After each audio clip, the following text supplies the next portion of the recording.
Когда пришел в себя, опомнился и огляделся как следует. Сердце, будто кто-то плоскогубцами сжал. Кругом снаряды валяются, какие я вез. Неподалеку моя машина, вся в клочья побита, лежит вверх колесами.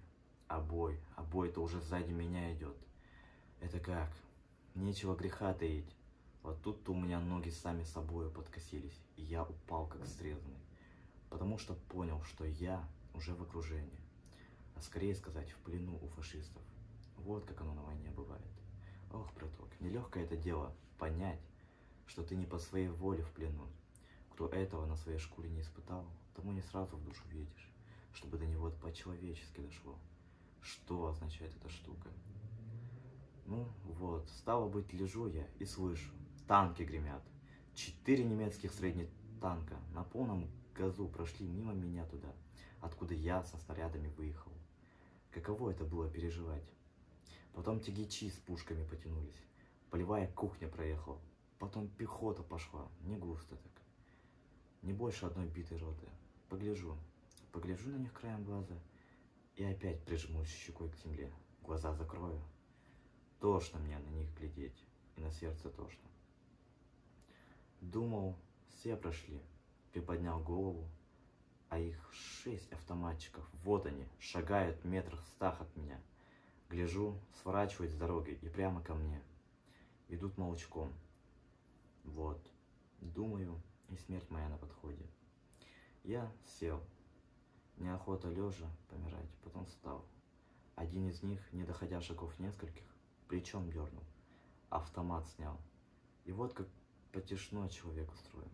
Никакой паники, ни сердечной робости в эту минуту у меня не было. Только гляжу на него и думаю, сейчас даст он по мне короткую очередь, а куда будет бить? В голову или поперек груди? Как будто мне это не один черт, какое место он в моем теле просторочит. Молодой парень, с собой ладный такой, чернявый, а губы тонкие, в нитку, и глаза скрещены. Этот убьет и не задумается, соображая про себя.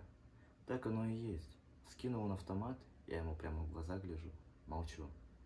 А другой, ефрейтор, что ли, постарше его возрастом, можно сказать, пожилой, что-то крикнул.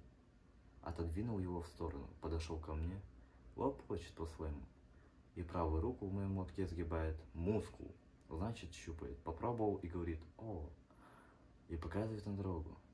На заход солнца, топай, мол, рабочая скотинка, трудиться на наш райх. Хозяином оказался сукин сын. Но чернявый присмотрелся на мои сапоги, а они у меня с виду были добрые, показывает рукой, сымай. Сел я на землю, снял сапоги, подаю ему. Он их из рук у меня прямо-таки выхватил. Размотал я портянки, протягиваю ему. А сам гляжу на него снизу вверх. Но он заорал, заругался по-своему и опять за автомат хватается. Остальные ржут. С тем по-мирному и отошли. Только это, чернявый, пока дошел до дороги, раза 3 оглянулся на меня. Глазами сверкает, как волчонок. Злится. А чего? Будто я с него сапоги снял, а не он с меня. Что ж, браток, деваться мне было некуда. Вышел я на дорогу, выругался страшным кучерявым воронежским матом и зашагал на запад, в плен. Ходок тогда из меня был никудышный, в час по километру, не больше. Ты хочешь вперед шагнуть, а тебя из стороны в сторону качает. Возит по дороге, как пьяного. Прошел немного и догоняет меня колонна наших пленных. Из той же дивизии, в какой я был. Гонит их человек 10 немецких автоматчиков. Тот, какой впереди колонны шел, поравнялся со мной и, не говоря худого слова, наотмашь хлыстнул меня ручкой автомата по голове. Упади я, и он пришиб бы меня к земле очередью. Но наши подхватили меня на лету, затолкали в средину и с полчаса вели под руки. А когда я очухался, один из них шепчет, Боже, тебя упаси падать.